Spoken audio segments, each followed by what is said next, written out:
Bonjour monsieur Stéphane Vogetta, je suis ravi de vous accueillir sur Tribune Libre. Bonjour. Bonjour, vous êtes né en 1974 à Nancy. Vous vivez depuis plus de 20 ans en Espagne. Vous êtes marié à une germano-espagnole, vous avez 3 enfants binationaux, ce qui est magnifique. Vous avez fait l'ESSEC, une grande école de commerce. Vous êtes chef d'entreprise, en tout cas vous l'avez été, vous avez fait du conseil, vous avez été banquier d'affaires. Oui. C'est bien ça. Puis la politique est venue frapper à votre porte, donc vous êtes rentré dans le groupe La République En Marche, si je ne m'abuse, voilà, qui est devenu ensuite Ensemble Renaissance. Non, c'était Renaissance, c'est devenu La République En Marche. Voilà. Exactement. Alors, vous avez eu plusieurs étapes qui vous ont fait un peu monter en gamme, voilà. Vous avez d'abord été élu suppléant de la députée Samantha Cazbonne, je ne me trompe pas, lors des élections législatives de 2017. Ensuite, vous êtes élu conseiller des Français de l'étranger pour la circonscription de la belle ville de Madrid. C'est ça. On est d'accord. Et vous avez renoncé à ce rôle pour vous consacrer à votre rôle de député lorsque vous avez remplacé l'ancienne titulaire en 2021. On est d'accord. Puis vous êtes réélu à 2 reprises, gros succès, en 22 et en 24. Voilà. Devant Manuel Valls. Notamment. La première année, en 2022, effectivement. C'était mon adversaire principal. Si, je pense qu'il m'en a voulu à une époque. Bon, la réconciliation n'est pas pour tout de suite. Ça viendra. Ça viendra un jour ou l'autre. Un peu d'humour ne nuit pas en politique, n'est-ce pas ? Et puis un événement marquant, vous avez été exclu de La République En Marche donc en mai 2022.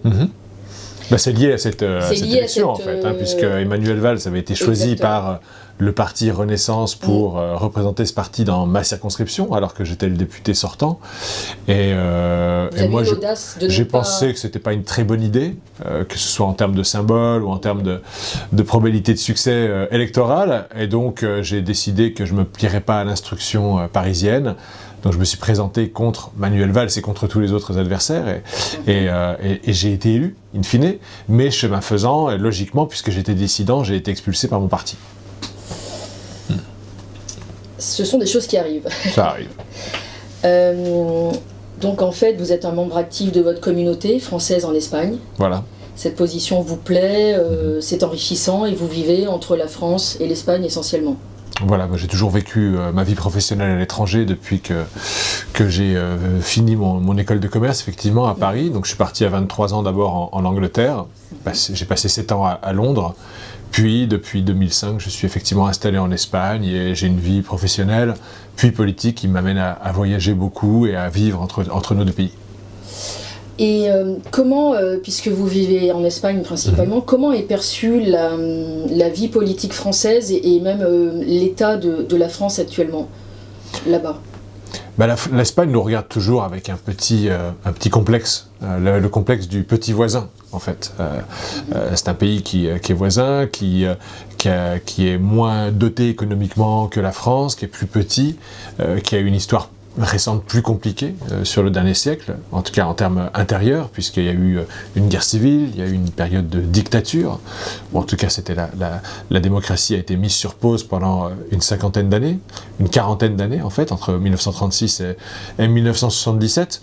Donc l'Espagne moderne, qui s'est éveillé à nouveau à la démocratie et qui devient un phare de la démocratie en Europe de l'Ouest, regarde la France à la fois avec admiration, comme une référence sur cette démocratie qu'elle embrasse à nouveau, mais aussi comme un modèle économique, modèle de développement, et puis aussi un modèle de stabilité politique, malgré les défauts de la stabilité à la française. On a quand même eu beaucoup de soubresauts, ne serait-ce qu'au cours du XXe siècle. On a eu 3 républiques qui sont succédées, on a eu des guerres qui ont modifié durablement notre paysage politique, on a eu des bascules aussi au moment de la guerre d'Algérie et du passage à la Ve République, mais on reste une référence démocratique pour l'Espagne.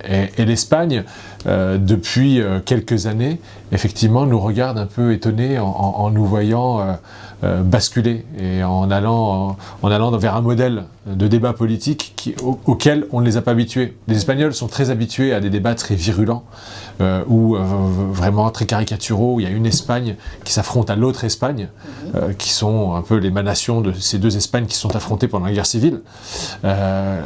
En France, on a eu pendant plus longtemps des débats politiques, même parfois entre des adversaires très différents idéologiquement, des débats très raisonnables, très posés, très argumentés, alors que maintenant c'est beaucoup plus passionné, c'est beaucoup plus émotionnel et c'est beaucoup plus radical dans le mode de débat et d'opposition entre ceux qui sont au pouvoir et ceux qui ne le sont pas.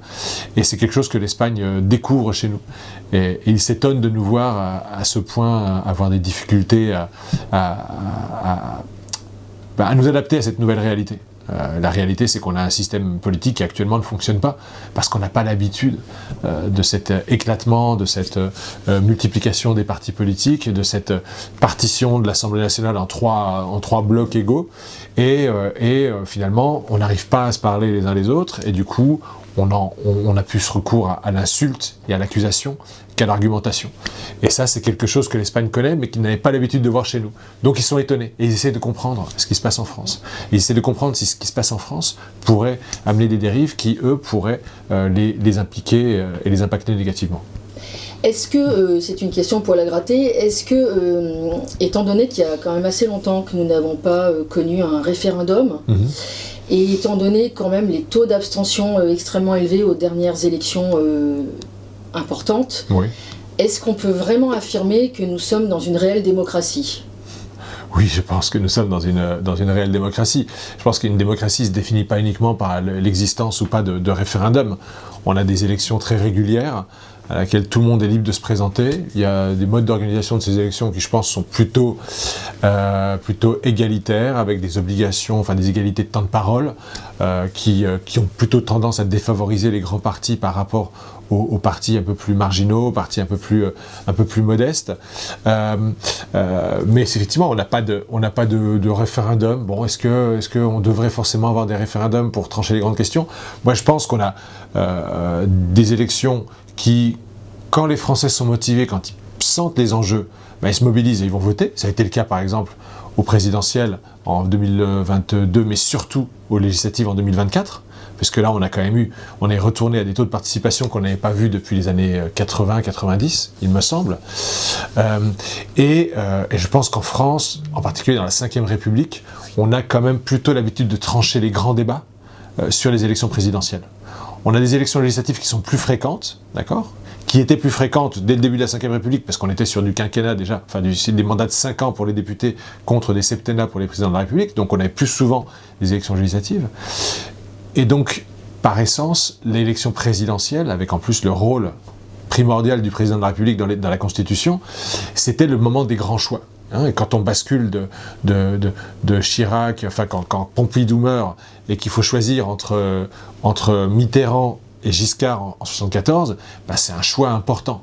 Bon, c'est un choix qui doit se faire rapidement. Parce qu'en fait, quand un président de la République meurt, on n'a que quelques semaines pour organiser une élection. C'est pas idéal au point de vue démocratique, puisqu'on n'a pas le temps d'organiser une campagne, d'organiser un débat sur le long cours, où vraiment les deux camps et les deux opposants peuvent bien expliquer dans les détails leur projet et bien confronter leur projet. En revanche, en 81, quand on a Giscard face à Mitterrand, là on a deux modèles de société qui s'opposent. Et les communistes, eux, avaient leur chance, ils étaient au premier tour, ils sont arrivés assez haut. Ceux qui n'étaient pas encore représentés à l'époque, c'était l'extrême droite, mais ça allait venir. Moi, j'ai l'impression qu'on a une démocratie qui fonctionne. Et pour avoir vécu... j'ai vécu dans 4 pays différents maintenant, en comptant la France, Italie, Espagne, Angleterre et France.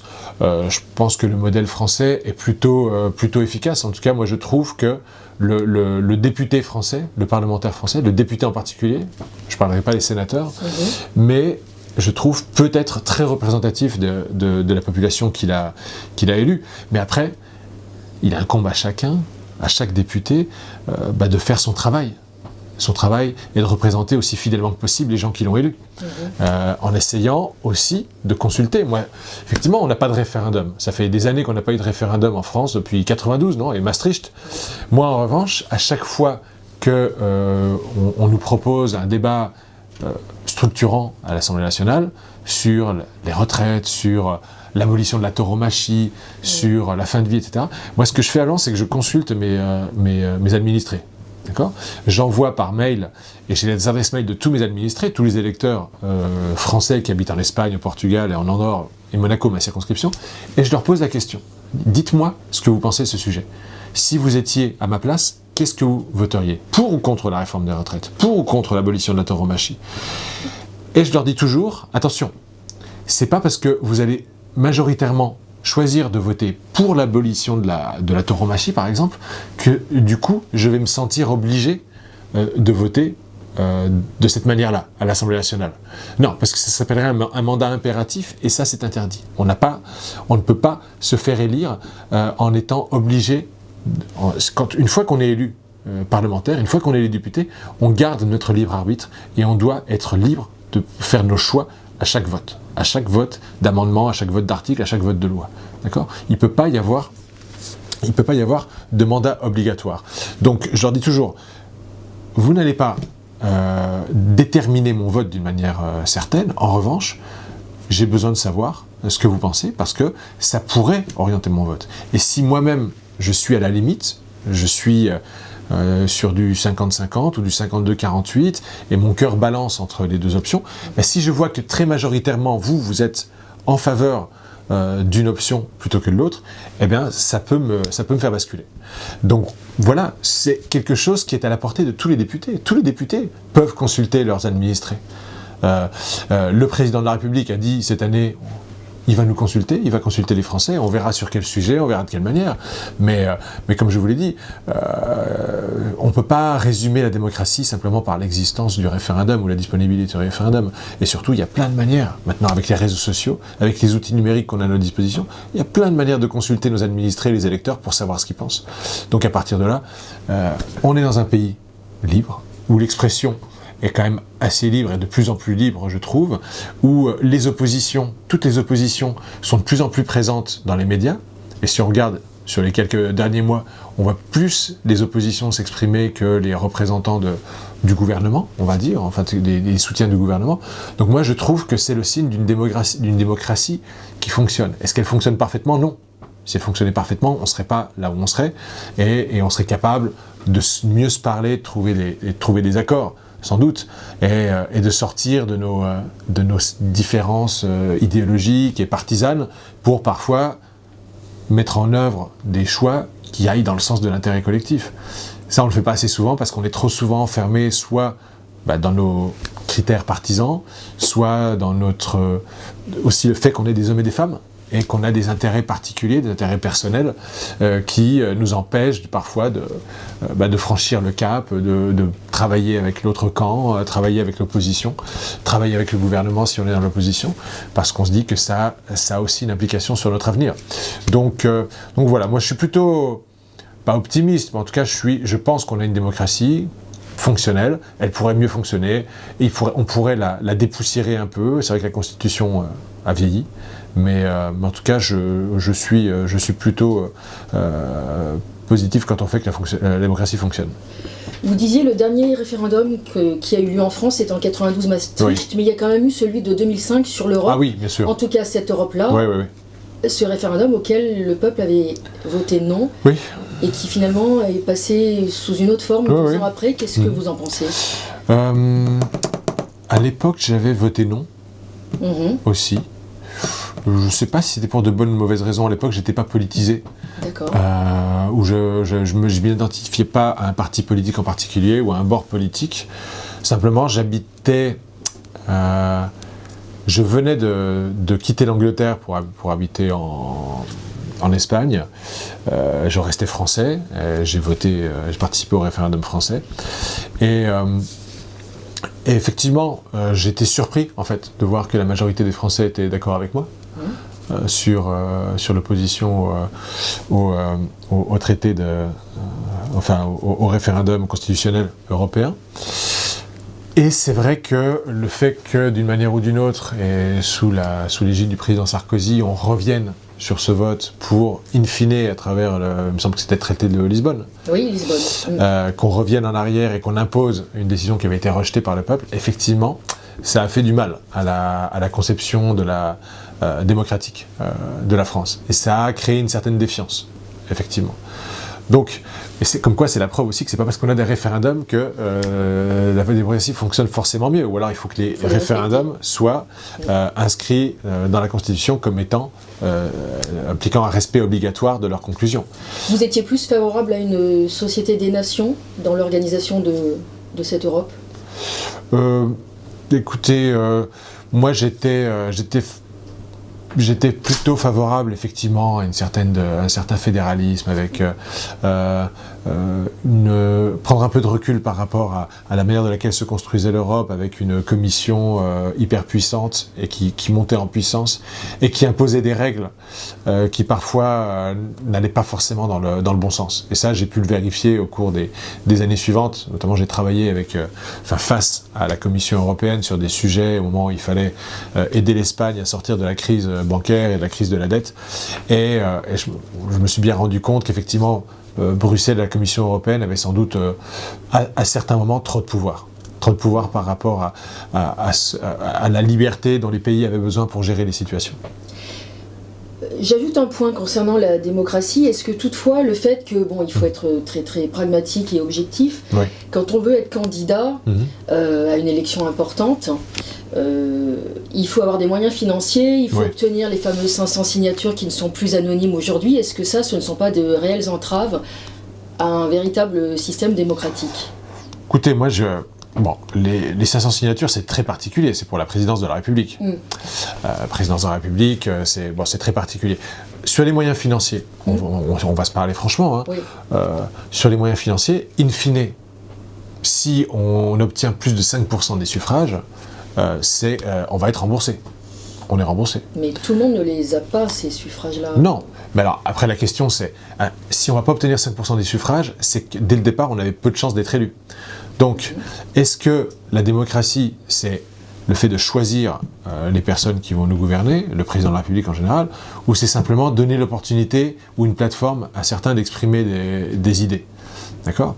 Si, effectivement, le fait de ne pas rembourser à tout le monde, ça essaye de limiter aussi, d'une certaine manière, et ça s'applique aussi aux élections législatives, ça essaye aussi de s'assurer que les personnes qui se présentent sont sérieuses. Pourtant, on voit des candidats avec d'assez grosses communautés qui les suivent, avec pas mal d'adhérents, qui n'arrivent pas à atteindre les 5%. Oui, bien sûr. Et pourtant, on peut pas dire c'est pas facile d'atteindre les 5%. Bien sûr. C'est pas facile. Oui. C'est pas facile. Moi-même, je vais vous dire, pour les élections législatives, en fait, très rarement, on a le soutien financier d'un parti politique. Même quand on est soutenu quand on appartient à un parti comme Renaissance ou les LR ou le Rassemblement National, je pense qu'il est assez rare que ces partis financent directement les campagnes. Donc c'est souvent aux candidats de trouver le moyen de se financer, soit en levant des fonds, soit en empruntant auprès des banques, sachant qu'il est plus facile d'emprunter quand les banques savent que vous ferez 5%. D'accord ? Moi, en l'occurrence, quand j'étais candidat dissident face à Manuel Valls, je ne suis même pas allé demander à une banque, puisque je savais qu'elle ne me prêterait pas d'argent. Puisque la logique aurait été que je fasse probablement moins de 5%, puisque j'étais soutenu par aucun parti. J'avais aucun parti sur mes affiches, sur mes bulletins. Mais donc, à ce moment-là, pour une élection législative, finalement, on peut se faire rembourser jusqu'à 32 000 euros, d'accord ? Et on a le droit de dépenser jusqu'à, il me semble, 60 000 euros. Donc, on peut dépenser au grand maximum 60 000 euros. D'accord ? En 2022, et je vais vous dire les chiffres, en 2022, c'est une élection qu'on voyait venir d'avance, donc on a pu la prévoir, on a pu planifier, on a pu faire une campagne sur le long terme. J'ai dépensé en tout 25 000 euros. De votre poche ? Donc j'ai dû l'avancer, en une grande partie de ma poche, j'ai demandé des prêts aussi à des proches, et j'ai reçu des dons. D'accord ? 25 000 euros, je pense que n'importe qui peut trouver 25 000 euros. D'accord ? Et effectivement, j'ai été remboursé derrière. Mais je savais que j'allais faire plus de 5%. J'avais la conviction que j'allais faire plus de 5%. Si j'avais pensé que je ferais s'il y avait un risque que je fasse 4,5%, il y a des choses que j'aurais pas faites. Okay ? Plutôt que de faire certains déplacements, en avion, notamment d'aller dans les îles Baléares, aux îles Canaries en avion, j'aurais fait des zooms, j'aurais économisé 5 000 €. J'aurais moins bien payé peut-être les personnes, les volontaires qui ont travaillé avec moi et qui ont lâché leur boulot et leur job pendant un mois. Mais ceci dit, même si, par exemple, cette fois-ci, en 2024, on a été pris par surprise, on n'a eu que 2 ou 3 semaines pour faire campagne. Bah, écoutez, j'ai dépensé cette fois-ci 12 000 €. Vous avez une cote de sympathie? Oui. Oui, bien sûr. Depuis que j'ai battu Manuel Valls, oui, mais je l'avais avant, sinon j'aurais pas battu Manuel Valls. Donc ça aide aussi. Donc j'ai une cote de sympathie, une image plutôt favorable auprès des électeurs. J'ai plutôt de bonnes idées quant à ce qu'on peut faire, ce que je peux faire pour mes électeurs, mais aussi pour la France en général. Et donc ça contribue à faire gagner les élections, ou en tout cas à faire des bons scores. Vous savez ce que c'est que gérer une entreprise, par exemple? Notamment. Et ça, les gens aiment bien, savoir qu'il y a quelqu'un qui a une idée du monde réel. Attention, il y a plein de mondes réels. Hein. Il y a le monde réel des entrepreneurs, il y a le monde réel de ceux qui travaillent dans des caisses à la caisse des supermarchés, il y a le monde réel de ceux qui travaillent dans les hôpitaux. Voilà, oui, il y a plein de mondes réels. Mais en tout cas, c'est un monde très différent de celui des politiciens de carrière. D'accord. Et effectivement, en général, et de plus en plus, quand les électeurs ont le choix entre un politicien de carrière et quelqu'un crédible, qui a une crédibilité quand même politique, mais qui vient du monde réel et qui est capable de dire, en regardant les gens dans les yeux, moi je vais pas faire les choses simplement parce qu'un chef de parti me l'indique, et je m'engage à ne pas faire ou à ne pas mettre en œuvre des mesures que jamais je n'appliquerai à mon entreprise ou à ma famille dans le cadre de la gestion de bon père de famille, on va dire, les gens ont tendance à avoir confiance en vous parce que vous avez une expérience, un critère qui les convainc. Donc tout ça, ça aide effectivement à gagner des voix. Mais tout ce que, pour revenir au sujet de la démocratie, effectivement, l'élection législative, n'importe qui peut se présenter et franchement 5%, c'est pas très compliqué de l'obtenir. Si vous avez de bonnes idées, vous obtenez vos 5%. Et si vous n'obtenez pas 5%, vous faites une campagne un peu en réduisant les coûts. Vous aurez perdu, 5 000 €. Et c'est des choses auxquelles vous pouvez survivre. Justement, à ce propos, autre petite question pour la gratter. Finalement, il y a 2 candidats qui sont assez souvent malheureux aux législatives, qui sont pourtant assez populaires dans une certaine frange de la population, c'est-à-dire les souverainistes, vous me voyez arriver, et qui n'arrivent pas à faire ces 5%. Alors ce sont quand même des candidats qui cartonnent sur Internet, comme on peut le dire, et qui ont quand même un nombre d'adhérents non négligeable, qui ont vraiment une population qui les suit. C'est évidemment François Asselineau et Florian Philippot, que vous connaissez. Ils n'arrivent pas à faire 5%, vous expliquez comment? Parce que finalement c'est surprenant. Il y a plusieurs choses, vous savez. Moi, mes adversaires au moment des élections, cette fois-ci par exemple mon adversaire NFP, il avait beaucoup plus de gens qui le suivaient, il avait beaucoup plus de soutien que moi. Soutien en termes de soutien partisan, des partis qui le suivaient, il y avait le Parti Socialiste, LFI, Parti Communiste, etc., les Verts qui le soutenaient, avec tous les appareils de ces partis derrière lui. Pourtant, j'ai fait 65%, il a fait 35% au second tour. C'est pas simplement une question de moyens, ou de nombre de followers sur les réseaux sociaux, des partis qui relayent vos tweets. In fine, l'heure de vérité, c'est le moment où les électeurs mettent le bulletin dans l'urne. Et vous avez beau avoir beaucoup de followers sur les réseaux sociaux, mais in fine, ce qui compte, c'est votre circonscription et c'est les Français. Alors oui, effectivement, il y a certains partis, certaines idées qui sont très diffusées, très relayées sur les réseaux ou dans les médias, mais qui ne trouvent pas forcément de relais auprès de la population. Après, il faut avoir la capacité de convaincre. François Asselineau, je l'écoute, comme beaucoup de candidats, je l'écoute, je ne voterai pas pour ça parce que ça ne me paraît pas être mon option, en particulier sur le Frexit. Mais effectivement, je pense qu'il y a d'autres des offres concurrentes qui ne sont pas exactement souverainistes, mais qui aspirent sans doute le vote utile. De gens qui se disent « moi Asselineau j'aime bien, mais finalement si je vote Asselineau, il va faire 6% et ça ne va pas mener à grand chose, alors que si je vote Marine, ou si je vote Dupont-Aignan, ou si je vote Zemmour, etc., il y a une chance qu'on puisse faire élire des députés, ou qu'on puisse arriver au second tour de l'élection présidentielle, et là, on peut arriver à quelque chose. Donc il y a le vote utile. Bien sûr, le vote utile. Donc vous êtes d'accord pour dire que les gros médias, les grands médias ont une influence sur cette fabrication des candidats dit utile. En dehors des périodes électorales et du moment où il y a une égalité de temps de parole, effectivement, on voit moins souvent Asselineau sur les plateaux de télévision ou Philippot que Marine Le Pen, Gabriel Attal ou comment il s'appelle, Olivier Faure, ou Jean-Luc Mélenchon, évidemment. Donc, c'est le système, malheureusement. Là encore, les médias, qu'est-ce qu'ils veulent en temps habituel? Ils veulent de l'audience. Bon, il y en a qui sont, à l'évidence aussi, pas aux ordres, mais qui ont une volonté de plaire au pouvoir, à ceux qui ont le pouvoir ou à ceux qui pourraient. Et donc, dans ce cas-là, ce qu'on fait en général, c'est qu'on n'insulte pas l'avenir. Si Marine Le Pen veut venir parler, alors que Asselineau était prévu, bon, on dit à Asselineau, merci, tu reviendras la prochaine fois, on va mettre Marine Le Pen. Pareil pour, alors je sais pas, Dupont-Aignan ou allez, Alain Madelin. Si Alain Madelin voulait venir parler de libéralisme, mais que soudain Macron ou Gabriel Attal veut faire le 20h, eh ben le 20h de TF1 va dire désolé, monsieur Madelin, on va plutôt faire parler monsieur Attal.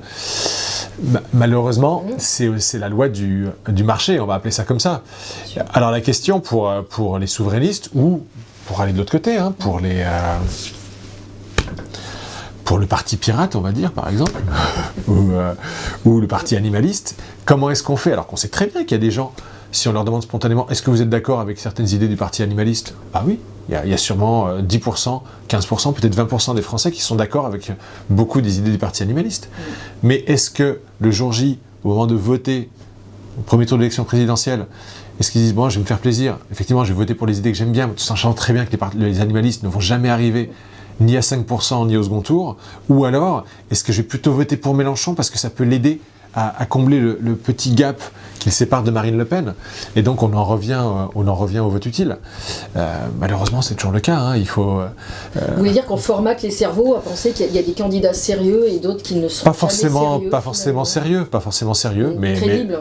Mais effectivement, ça fait partie du jeu, hein, et d'ailleurs, quand vous regardez les élections primaires américaines, c'est ça aussi, hein, c'est tous ces candidats qui sont du même parti, qui représentent des courants différents, mais qui essaient de vous convaincre que, in fine, ce sera eux qui seront le plus à même de mieux lutter contre l'adversaire qu'on va leur proposer. Chacun a sa part de marché. Chacun a sa part de marché. Parfois, est-ce que le marché est bien mesuré? Est-ce que la part de marché est bien mesurée? La réalité, c'est que souvent, les likes ou les followers ne se traduisent pas forcément en vote. Et ça se voit.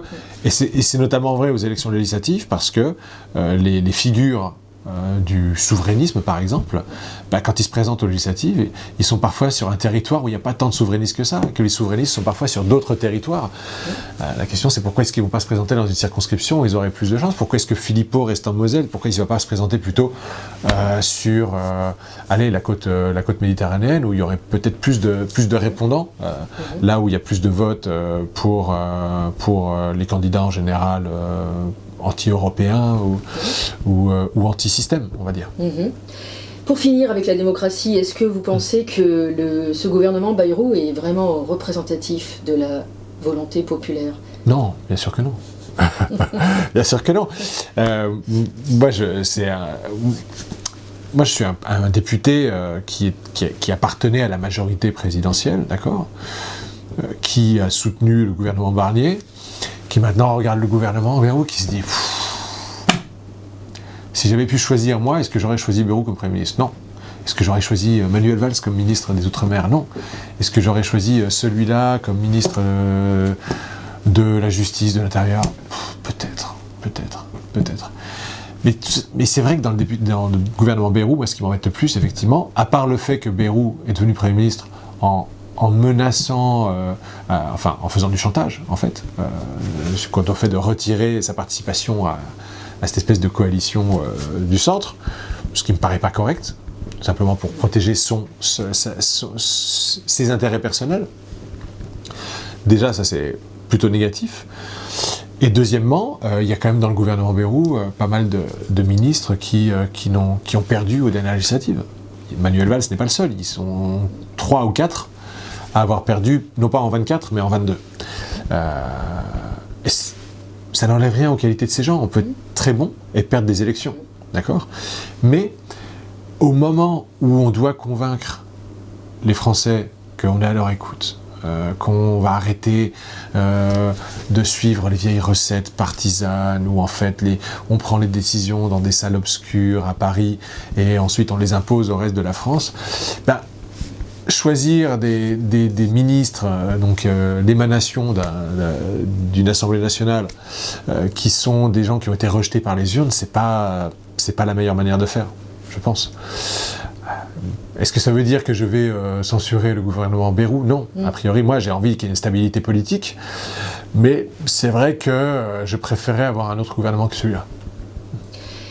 Vous avez critiqué la proposition de Gérald Darmanin, cette proposition que l'État vende certaines de ses participations dans des entreprises cotées. Oui. Alors, qu'est-ce que vous en pensez ? Bon, en fait, c'est vrai que je me suis exprimé au moment où Gérald Darmanin a publié une tribune en disant oui, pour réduire le déficit, il faudrait vendre certains des bijoux de famille. J'ai fait pour deux raisons, j'ai critiqué pour deux raisons. D'abord parce que je suis entrepreneur, que j'ai une certaine connaissance de la comptabilité, et notamment de la comptabilité nationale, et que je sais que ce n'est pas parce qu'on va vendre pour 10 milliards d'euros notre participation dans, disons, Orange, qu'on va réduire le déficit de 10 milliards d'euros. Ça n'a rien à voir. On va faire rentrer 10 milliards d'euros, on peut faire réduire la dette, effectivement, si on choisit de repayer une partie de la dette, mais ça n'a aucun impact sur le déficit. Donc déjà, il y avait un contresens au niveau comptable. D'accord ? Et ça, c'est mon expérience aussi de financier, on va dire, qui parle. Mais aussi, surtout, il y avait une contradiction. Parce que d'un côté, et en même temps, on avait Gérald Darmanin, qui était un des principaux soutiens les plus visibles du gouvernement Barnier. Bon, un soutien à distance, mais un soutien quand même du gouvernement Barnier qui disait il faut vendre les bijoux de famille pour réduire le déficit. Et de l'autre côté, on avait un ministre de l'économie qui disait oulala, il y a des Américains qui veulent acheter la filiale de Sanofi.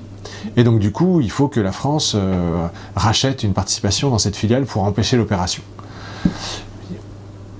On ne peut pas dire les deux choses en même temps. Soit on dit la France, ou le gouvernement, l'État ne doit pas posséder de participation industrielle, sauf dans des cas extrêmes où il faut sauver une entreprise, donc on la reprend temporairement pour ensuite la recéder, ce qui est plutôt ma vision des choses. Soit on dit la France doit être un actionnaire stratégique et avoir des participations partout, tout le temps, c'est hyper important. Et donc dans ce cas-là, on n'utilise pas ces participations simplement pour ajuster nos comptes ou boucher les trous quand il y a des trous.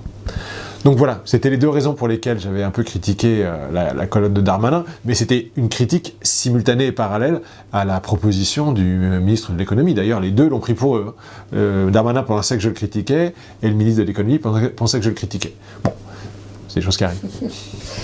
Sans transition, le professeur de lettres Lionel Labosse vous a envoyé une longue missive dans laquelle il critique sévèrement la situation économique, politique, sociale, la situation à l'international de la France, à laquelle vous avez courtoisement répondu, puisque vous n'approuvez pas évidemment toutes les lignes de cette lettre, mais ça vous a fait réagir. Et vous avez dit que vous avez rappelé à M. Labosse que vous avez vous-même proposé à vos collègues députés une démission collective. Alors, celle-ci n'a pas eu lieu, bien sûr, elle n'a peut-être pas été entendue, elle a été un petit peu relayée dans la presse. Pourquoi vous l'aviez fait et ça en est où ? Alors, en fait, M. Labosse, effectivement, avait envoyé un courrier électronique, un email à tous les députés, en disant plein de choses, en faisant plein de propositions. Il exprimait un mécontentement, une colère. Et il commençait son courrier en disant, donc c'est ce qui fait que j'avais lu un peu plus que d'habitude, parce qu'on reçoit quand même beaucoup de courriers, qui sont parfois très longs. Mais là, j'avais lu un peu plus que d'habitude, parce que dans le premier paragraphe, il me citait en disant puisque aucun d'entre vous n'a eu la décence de faire ce que proposait votre collègue Stéphane Vogetta, et donc démissionner collectivement, je vais vous dire ce que je pense et ce que vous pourriez faire à défaut de démissionner.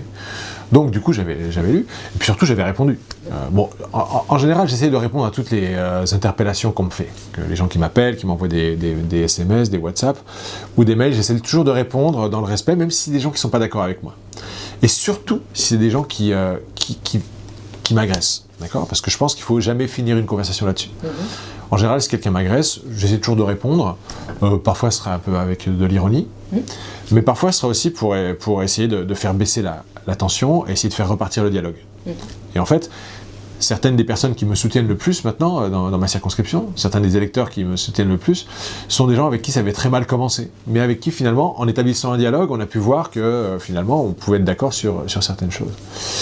Bon, Monsieur Labosse, donc, il avait réagi à ma proposition. Moi, j'avais fait une proposition, effectivement, fin décembre, qui était en fait motivée par une constatation en particulier. Il y avait en particulier des gens de la France Insoumise, mais aussi au Rassemblement National, qui disaient, grosso modo, bon, on est dans une situation, voilà, maintenant Barnier est tombé, d'accord, on ne sait pas qui sera le prochain Premier ministre, on ne savait pas encore que ça allait être François Bayrou, mais clairement, on est dans une situation de blocage politique avec ces 3 blocs à l'Assemblée nationale qui n'arrivent pas à se parler les uns les autres, qui n'arrivent pas à former de coalition, qui n'arrivent même pas à faire des accords de non-censure.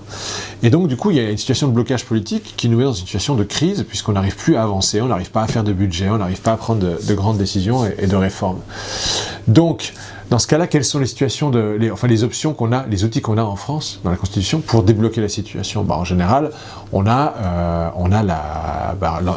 convoqué de nouvelles élections législatives. Ça s'appelle la dissolution. D'accord ? Et c'est une option qui est à la disposition du président de la République. C'est le seul à pouvoir prendre cette décision. Et là, donc les gens de la LFI en particulier disaient, bon, il y a un blocage, mais comme on ne peut pas débloquer avec une dissolution, puisque on ne peut dissoudre qu'une fois par an, et donc la prochaine fenêtre pour dissoudre, c'est en septembre 2025, grosso modo, ben du coup, la seule solution pour sortir du blocage, c'est que le président de la République démissionne. Alors je dis, bon, dans ce raisonnement, il y a 2 choses qui ne me plaisaient pas. D'accord ? Il y a d'abord une première chose qui était le manque de sincérité. La réalité, c'est qu'ils veulent absolument qu'il y ait une élection le plus tôt possible, parce que les années passent et Jean-Luc Mélenchon veut avoir une dernière opportunité de se présenter, et il préfère se présenter une dernière fois à 73 ans, son âge actuel, plutôt qu'à 76 ans, l'âge qu'il aura en 2027. C'est logique, quand on voit ce qui s'est passé avec Biden, etc., quand ça décline, ça commence à décliner vite. Mais surtout, je trouvais que c'était pas honnête, en fait, parce que ça démontrait un manque d'imagination. Parce qu'on est dans la Ve République, il y a une constitution, il y a des règles, ok, mais on est trop souvent dans la résignation face à la manière de laquelle on fait fonctionner la Ve République. Or, si on se creuse un peu la tête, si on fait preuve d'un peu d'imagination, on peut réussir à réinventer une manière de faire fonctionner ces règles. Et moi, quand on me dit, désolé, c'est horrible, on ne peut pas dissoudre d'ici septembre 2025, donc on est prisonnier, on est coincé. Je dis non. Si vous pensez vraiment que la solution au blocage actuel consiste à une dissolution, à repartir sur des élections législatives, mais si vous êtes d'accord, et si nous on est d'accord aussi, moi je pourrais être d'accord là-dessus, eh bien, il y a une solution. Je vous propose qu'on démissionne tous les députés le même jour, le 1er janvier par exemple, le 15 janvier, c'est pas moi qui vais imposer une date, mais si on se mettait tous d'accord, si on démissionnait tous le même jour, on envoyait tous le même jour une lettre de démission au Conseil constitutionnel, eh bien le Conseil constitutionnel, qu'est-ce qu'il ferait ? Il aurait l'obligation d'organiser 577 élections législatives partielles. Vous savez, hier dimanche, il y a eu une élection législative partielle à Grenoble. Pourquoi ? Parce qu'il y a eu un député LFI qui avait démissionné il y a 2 ou 3 mois. Bon, eh bien, le jour où il avait démissionné, le Conseil constitutionnel a dit, écoutez, dans 2 mois, on va organiser une élection législative partielle. Eh bien là, moi ce que je dis, c'est que si tous les députés démissionnent, si les 577 députés démissionnent, eh bien le Conseil constitutionnel, il doit organiser 577 élections législatives partielles. S'il les organise toutes le même jour, et ça serait dans la logique des choses, comme ça on mobilise toutes les mairies, toutes les écoles, etc., tous les centres de vote le même jour, et on essaye de cadrer aussi en termes de campagne électorale, la période d'égalité du temps de parole, et bien du coup, de facto, on organise 577 élections législatives partielles qui ont un premier tour qui tombe à la même date, et une semaine plus tard, le deuxième tour. Grosso modo, qu'est-ce qu'on a fait ? On a créé des élections législatives anticipées de synthèse. Donc, c'est une dissolution de synthèse, une autodissolution. Et tout ça, c'est absolument légal. Alors il y a beaucoup de chaînes d'infos qui ont réagi, beaucoup de journaux, Le Figaro notamment, qui ont consulté des constitutionnalistes en disant mais c'est bizarre cette idée du député Vogetta, c'est la première fois qu'on entend cette possibilité, l'autodissolution, mais donc forcément ça marche pas, sinon on y aurait pensé avant. Et en fait non, les gens se sont dit non en fait, ça marche, dans la théorie ça marche. Le problème, c'est que dans la pratique, il faudrait réussir à mettre d'accord 577 députés pour qu'ils démissionnent le même jour. C'est-à-dire pour qu'ils démissionnent. Et ça, c'est très compliqué. Pourquoi ? Parce que les gens n'ont pas envie de perdre leur place. Parce que ce soit au niveau individuel, des hommes et des femmes qui doivent appuyer, à qui on dit « Est-ce que tu veux appuyer sur le bouton qui va te faire perdre ton travail demain ?» Parce que le jour de la dissolution, quand Emmanuel Macron a annoncé le dimanche 9 juin au soir « Je dissout l'Assemblée nationale », moi le lendemain, je ne pouvais plus rentrer dans mon bureau, j'avais plus accès à mon bureau. Il a fallu que j'attende ma réélection pour pouvoir à nouveau avoir accès à ce bureau et mes collaborateurs ont été licenciés le lendemain aussi. Donc c'est compliqué. C'est une sanction immédiate. C'est une sanction immédiate et surtout, même si on a l'intention de se représenter derrière, c'est pas garanti qu'on gagne. Hein. Parce que parfois, il y en a certains d'entre nous qui n'ont pas fait grand-chose. Il y en a certains d'entre nous qui sont dans un parti qui a fait n'importe quoi, ou qui a fait l'inverse de ce qu'il avait dit à ses électeurs au moment des dernières élections. Donc on n'est pas du tout sûr d'être réélu. Donc grosso modo, quand les questions ont été posées aux uns et aux autres, de mes collègues, l'ensemble a dit « Mais non, c'est une idée loufoque, ça ne peut pas marcher, qui démissionne lui-même le premier, et puis on verra bien ensuite si on le fait nous autres. » Bref, une réponse un peu, ils ont botté en touche, mais la réalité c'est que personne n'a suivi. Il fallait que ce soit à la majorité ou à l'unanimité des 577 ? Non, la réalité c'est qu'il faut que ce soit tout le monde quand même. D'accord. On peut, si on est 550 à tomber d'accord, on peut le faire. D'accord ? Oui, d'accord. Il y aura 27, on va dire, la différence. 27 lâches, entre guillemets, qui ne vont pas le faire, qui resteront députés. Mais en général, ça sera des gens qui seront plutôt indépendants et qui, je pense, derrière seraient marqués politiquement. Et qui, aux prochaines élections, ne seraient pas considérés comme très courageux. La réalité, c'est que si on voulait que cette option soit considérée, et elle peut toujours l'être, il faudrait, en faisant l'hypothèse que la LFI veut réellement une dissolution, pense que c'est le mieux pour la France, si le Rassemblement national veut une dissolution, moi je pense que le centre n'a pas nécessairement à avoir peur de retourner devant les électeurs. Personne ne devrait avoir peur de retourner devant les électeurs. Si on a peur, c'est qu'on pense qu'on va perdre. Si on pense qu'on va perdre, c'est que probablement on est plus légitime à représenter nos électeurs. D'accord ? Donc, personne ne devrait avoir peur ou traîner les pieds au moment de repartir vers des élections. Donc si la LFI et le NFP pensent que la meilleure solution c'est une dissolution, si le RN et l'UDR pensent que la meilleure solution c'est une dissolution, si Zemmour et Asselineau derrière, ou Jean Lasserre qui est le seul finalement à avoir dit oui c'est une bonne idée, il faut autodissoudre, d'ailleurs il s'était attribué l'idée, il m'avait même pas cité, et que nous on dit allons-y, on se met tous d'accord, les chefs des groupes politiques, des 12 groupes politiques se mettent d'accord, on organise le fait de convaincre chacun de nos députés, on a 70, 100 députés chacun, on organise tout ça, on pose les 550 lettres de démission sur le bureau de la présidente de l'Assemblée nationale le jour J, et c'est parti. Ça marche. Donc c'est une simple question de volonté. Et le mieux dans cette option, c'est qu'on ne dépend plus du choix du président de la République. Ce qui embête nos amis de la LFI en particulier, c'est de dépendre de la décision du président de la République. C'est vrai que la 5e République, c'est souvent ça. On dépend de la décision d'un seul homme. C'est un peu le problème, c'est ce qu'on lui reproche. Mais la réalité, c'est que non. Si on a envie de prendre la décision, nous, de se dissoudre, on peut parfaitement le faire. Simplement, ça nous met face à nos contradictions. C'est bien de dire, ouais, on voudrait bien une dissolution, mais en fait, comme c'est pas possible, on préfère que ce soit lui qui démissionne. Non, mais attends, il est tout à fait possible, on peut tous démissionner demain. Il suffit de le vouloir, il suffit d'en avoir le courage. Simplement, quand on compte les courageux, ils sont pas très nombreux.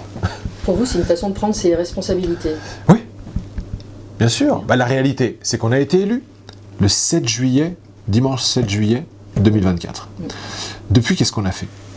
On est arrivé, on a débattu un budget, c'est parti dans tous les sens. Souvent, on n'était pas là. Moi-même, souvent, j'y étais pas. Moi-même, souvent, je n'y étais pas parce que je me disais que j'avais mieux à faire, que ce soit en circonscription ou dans d'autres réunions à Paris pour faire avancer d'autres sujets, notamment sur la protection des enfants, sur le numérique, vis-à-vis du porno, vis-à-vis de choses diverses et variées, etc. Donc, à l'Assemblée nationale, il ne s'est rien passé en termes législatifs. On n'a rien fait. On n'a pas fait de coalition, on a réussi à aboutir à aucun compromis, on n'a rien fait. Donc il y a un moment, il faut se dire, effectivement, on ne sert à rien là. Pour l'instant, ça fait 6 mois qu'on est élu et on ne sert à rien. Et malgré ça, donc, on coûte de l'argent, on prend nos salaires, on rémunère nos équipes, et on ne sert à rien, objectivement. Donc il y a un moment, pourquoi ne pas prendre nos responsabilités ? Ou alors est-ce qu'on doit forcément toujours attendre que ce soit le président de la République qui décide, en fonction de critères qui ne sont pas forcément les nôtres, qu'il faut ou qu'il ne faut pas dissoudre ? Moi je dis non, en tout cas je dis, l'option elle existe. Et il faut d'abord avoir un peu d'imagination. Donc vous savez, l'imagination je l'ai eue, j'ai proposé la solution. Maintenant elle existe et elle a été reconnue comme viable techniquement par les constitutionnalistes, par les médias. Simplement maintenant, effectivement, je suis moins populaire chez mes collègues députés parce qu'ils disent « tu nous emmerdes Stéphane, personne n'a envie de faire campagne, personne n'a envie de démissionner, donc maintenant, calme-toi ». Pour finir, Stéphane Vogetta, vous êtes à l'origine de la loi influenceur. Ouais. Est-ce que vous voudriez nous en parler ? Volontiers, notamment parce que c'est une loi dont je suis très fier, parce que c'est une loi transpartisane sur laquelle j'ai travaillé avec un député socialiste, donc qui n'est pas du tout de mon camp, mais comme je l'ai dit à l'époque, au moment où j'ai dû le convaincre de travailler avec moi, puisque lui et moi on avait déposé 2 textes assez similaires et complémentaires sur le sujet de la publicité à travers les influenceurs sur les réseaux sociaux. Donc à ce moment-là, j'ai essayé de le convaincre en lui disant que on peut être en désaccord sur presque tout, mais si la chose sur laquelle on est d'accord est suffisamment importante, alors on peut travailler ensemble. D'accord ? Et ça, je pense que c'est quelque chose qu'on pourrait aussi s'appliquer à la situation actuelle. Il y a plein de choses sur lesquelles on est en désaccord les uns les autres quand on se regarde autour du spectre politique. Mais il y a quand même certaines choses sur lesquelles on est d'accord. D'accord ? Et franchement, il y aurait matière à travailler ensemble sur les choses sur lesquelles on est d'accord, en laissant celles sur lesquelles on n'est pas d'accord pour 2027, pour les prochaines élections présidentielles, et là, les Français trancheront. Si les Français en 2027 ont envie de trancher pour la retraite à 65 ou la retraite à 62 ans, eh ben ils auront l'occasion de le faire. S'ils ont envie de trancher entre plus d'Europe et moins d'Europe, ils auront l'occasion de le faire. Mais en général, ces choix-là, ils se font au moment des élections présidentielles. Donc, moi, mon ami Arthur, qui est maintenant mon ami, il ne l'était pas à l'époque, mais on est devenus amis, je lui ai dit, on peut travailler ensemble. Et il m'a dit, écoute, t'es un macroniste, j'ai pas confiance, c'est une entourloupe, t'es du côté du gouvernement, j'ai pas confiance, mais comme t'as battu Manuel Valls et que je suis socialiste, moi ça me parle, et donc, allez, on va essayer. Et donc on a essayé et on a travaillé ensemble. Et on a fait une loi qui a été ensuite votée à l'unanimité, qui a été soutenue et sur laquelle ont travaillé des députés de tous les groupes de l'Assemblée nationale, d'accord ? On a exclu personne. Et cette loi, elle, grosso modo, elle crée un cadre réglementaire pour la publicité à travers les réseaux sociaux, par des influenceurs, en reconnaissant que de plus en plus de marques et d'entreprises utilisent l'influence, les influenceurs, pour faire leur publicité, plutôt que mettre leur pub à la télévision, ou dans la presse écrite, ou à la radio, ils disent on va plutôt la mettre à travers de cet influenceur, cette influenceuse, qui va nous faire une petite story, un petit post, en vantant notre marque, en mettant un lien avec un code discount. Simplement, beaucoup de cette publicité des influenceurs était souvent trompeuse, pas très transparente. Parfois, c'était pour des produits qui étaient interdits, d'accord ? Ou des services qui étaient interdits. Parfois, c'était des produits qui n'étaient pas interdits, mais en tout cas qui étaient interdits aux mineurs. Et pourtant, les mineurs étaient exposés à cette publicité. Donc, il y a beaucoup de choses qui n'allaient pas. D'accord ? Nous, on s'est dit, tout ça, il faut le remettre un peu d'équerre. C'est une nouvelle publicité sur un nouveau média qui n'était pas prévu par la loi quand elle a été créée, la loi E20 sur la publicité. Quand ils ont adapté la loi E20 de 1991, quand Internet n'existait pas, ils l'ont adaptée en 2009 pour adapter la publicité sur Internet, mais à l'époque, il n'y avait pas encore de réseaux sociaux, ou très peu. En tout cas, personne ne faisait de publicité sur les réseaux sociaux. Snapchat n'existait pas, Instagram n'existait pas, TikTok n'existait pas. Bref. Donc, on a essayé de tout actualiser, de faire en sorte que les règles nouvelles soient imposées et soient respectées, désormais par les influenceurs. Et aussi de faire en sorte d'attraper les influenceurs où qu'ils soient. À savoir, à partir du moment où un influenceur a envie de faire de la publicité auprès d'une audience française, pour un produit ou un service qui est disponible en France, eh bien, il doit respecter la loi française. D'accord ? Et ça, on l'a réussi aussi. Pour ça, on a dû se battre un peu contre l'Union européenne, qui voulait à un moment abroger, donc annuler notre loi, puisqu'il il ne leur plaisait pas de voir que la loi française avait une ambition de sortir des frontières de la France et de s'appliquer à des personnes qui ne résidaient pas ou qui n'agissaient pas forcément depuis la France. Donc là-dessus, on a dû se battre contre la Commission européenne, mais in fine, on a gagné, au point que, et ça c'est peut-être ce dont je suis le plus fier, maintenant l'Europe a reconnu qu'on avait raison, et étant donné que l'Espagne a copié notre loi, l'Italie a copié notre loi, le Danemark l'a copié, l'Europe dit, bon écoutez, c'est vrai, il est nécessaire d'avoir des régulations sur l'influence commerciale, savoir la publicité à travers les influenceurs. On constate qu'en Europe, tous les pays sont en train de faire leur propre régulation, donc il commence à y avoir une fragmentation de la régulation avec des règles parfois contradictoires. Donc en fait, il faudrait que nous, l'Europe, on s'empare du sujet et on prenne la loi française, qui est la référence, pour en faire un texte européen, qui s'appliquerait partout de la même manière. Et ce qui est réellement la meilleure chose à faire. Donc voilà, donc ça, on y est arrivé. Donc sans restreindre la liberté d'expression, d'accord, sur les réseaux sociaux, on met quand même un cadre sur la publicité. La publicité, c'est pas de la liberté d'expression. Attention, si une personne dit la même chose qu'un influenceur commercial, je vais prendre un exemple.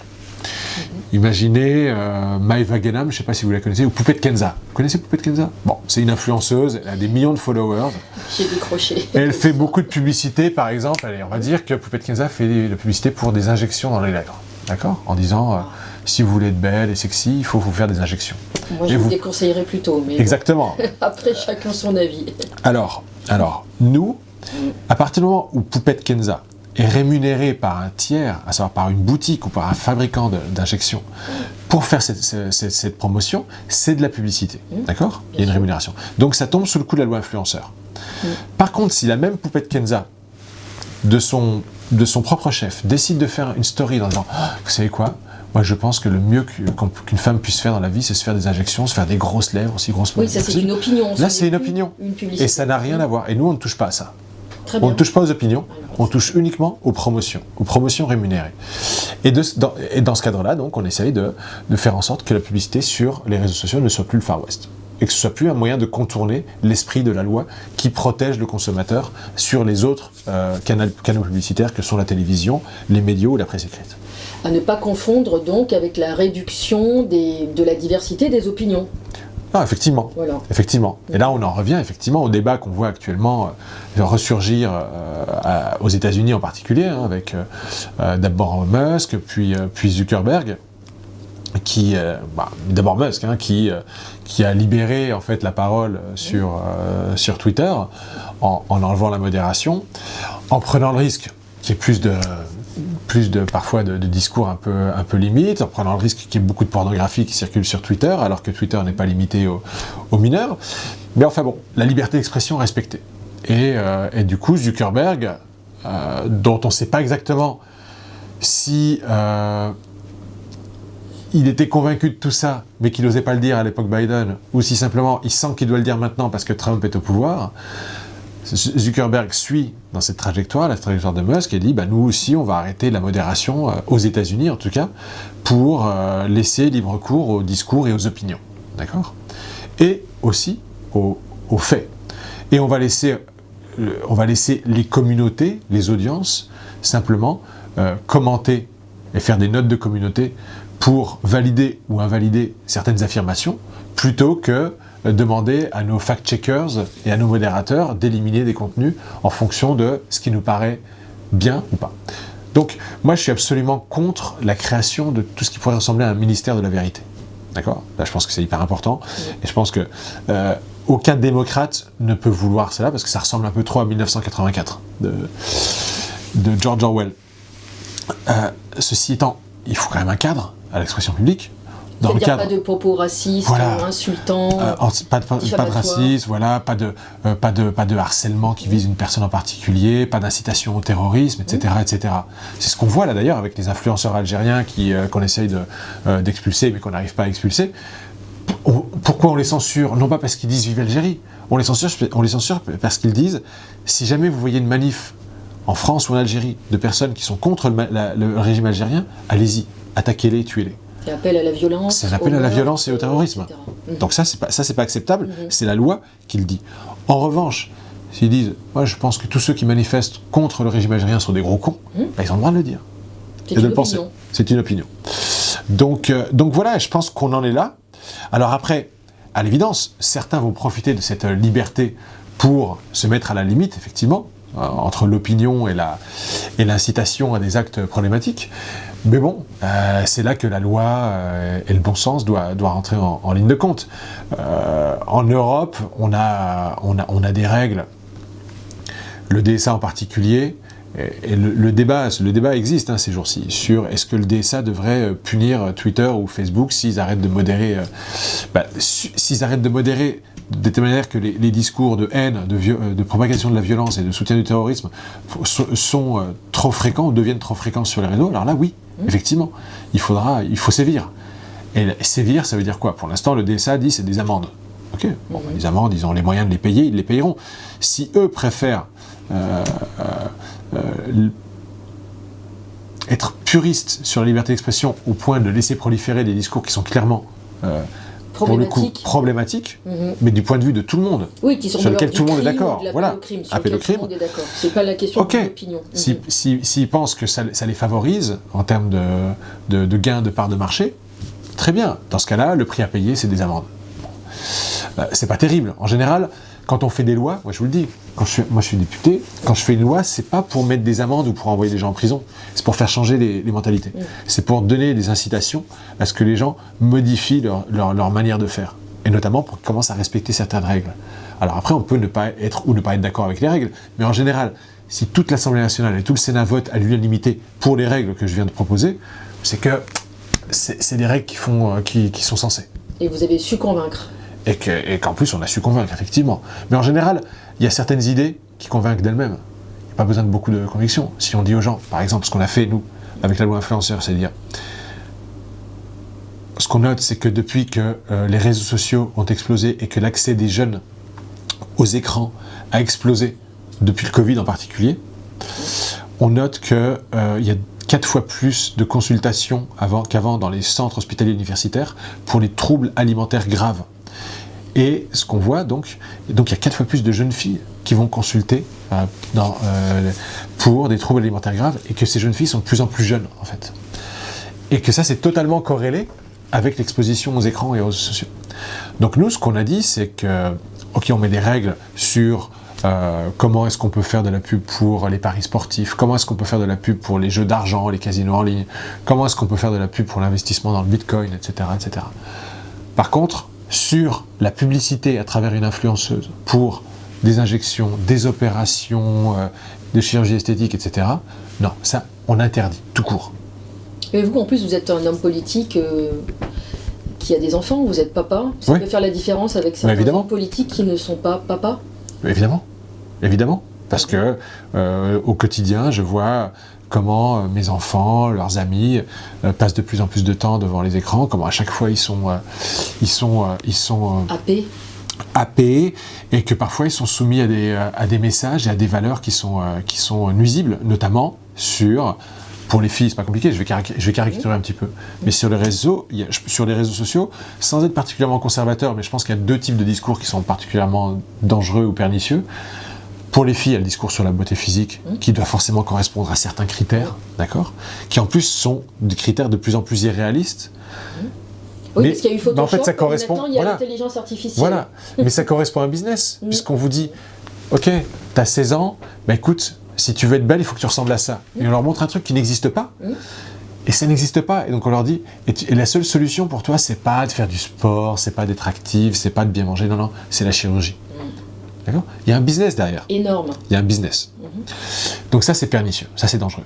Et pour les garçons, je pense que le discours pernicieux, c'est de dire, vous pouvez devenir riche, vous pouvez gagner de l'argent sans faire d'efforts, sans vous instruire, sans faire des sacrifices.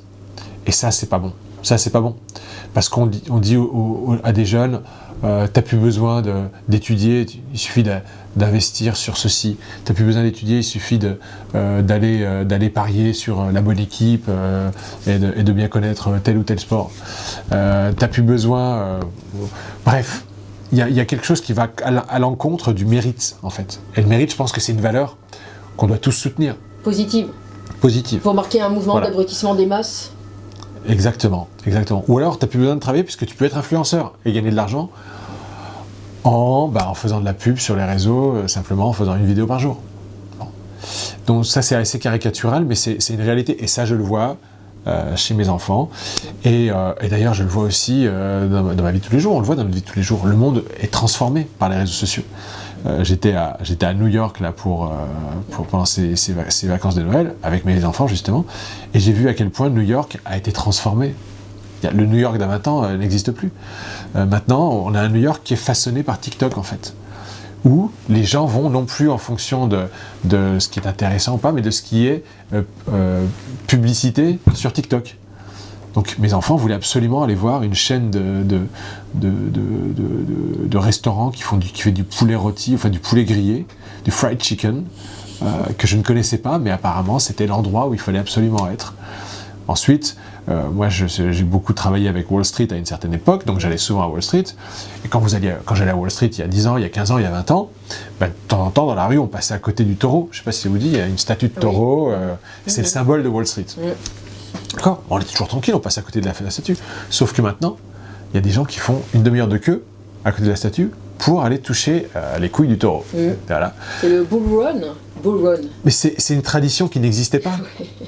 C'est une tradition qui n'existait pas. C'est quelqu'un qui, sur TikTok un jour ou sur les réseaux, a inventé une tradition. Et cette tradition devient maintenant un passage obligatoire.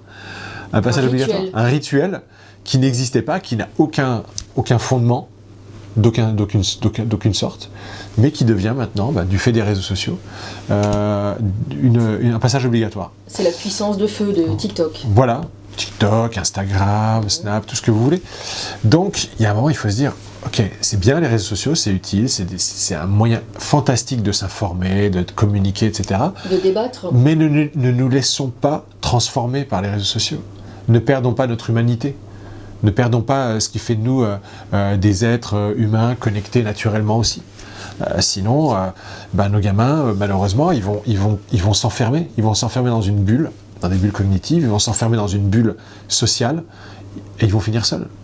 Il y a une statistique qui est assez affolante que je lisais il y a 6 mois. Et c'est pas nouveau, hein, mais la proportion des 18-25 ans qui n'a pas eu de relation sexuelle sur les 12 derniers mois, il y a 10 ans, c'était 20%. Okay ? Les 18-25 ans qui n'ont pas eu de relation sexuelle sur les 12 derniers mois. Maintenant, c'est autour de 48-50%. Donc voilà, on a des jeunes maintenant qui ont de moins en moins de relations humaines, qui n'osent plus aller les uns vers les autres, et pour qui, on va dire, allez, disons-le, le sexe est remplacé par OnlyFans ou par YouPorn, et ils y trouvent leur satisfaction, en tout cas ils y noient leur frustration, mais avouons que c'est pas folichon au niveau de l'expérience humaine et de la société. C'est les jeunes qui ont connu le confinement notamment. Aussi, ouais. Très bien, on va quand même garder un peu d'espoir pour la jeunesse, surtout en étant parents, n'est-ce pas ? Il faut. Je vous laisse conclure. Il faut se battre. Avec un message d'espoir. Il faut pas garder l'espoir. Il faut se battre justement pour nourrir l'espoir et pour de temps en temps, quand on voit quelque chose qui a des bons côtés mais qui en a aussi des mauvais, il faut essayer de limiter les mauvais côtés, limiter les dérives de certains. Et moi, ce que je fais par exemple dans mon travail, un de mes engagements, c'est limiter les dérives des réseaux sociaux.